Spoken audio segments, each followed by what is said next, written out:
Omar el-Bashir ne sera pas présenté pour le moment à la Cour pénale internationale.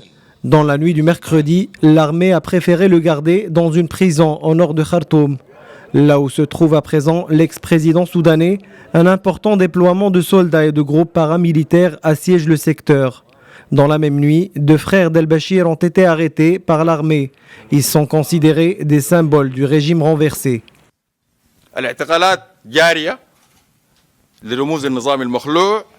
Nous poursuivons les arrestations de tous les symboles du régime, ainsi que tous ceux qui ont un rapport avec des cas de corruption.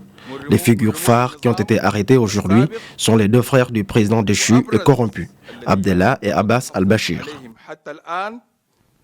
Ces changements politiques au niveau fédéral au Soudan impactent la situation en Darfour et inquiètent l'ONU. Plusieurs actes de violence de la part des manifestants ont été observés. Le représentant spécial conjoint de l'ONU et de l'Union africaine appelle à la vigilance pour éviter les dérapages actuels.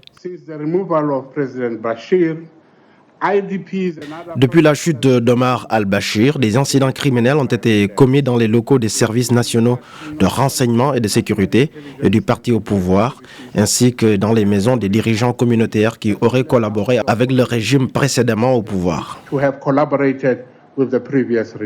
Du côté des rues soudanaises, les manifestants réclament un pouvoir civil au Soudan. Ils sont restés fortement mobilisés mercredi malgré le transfert en prison du président déchu Omar el-Bashir, principale cible de leur colère avant sa destitution par l'armée la semaine dernière.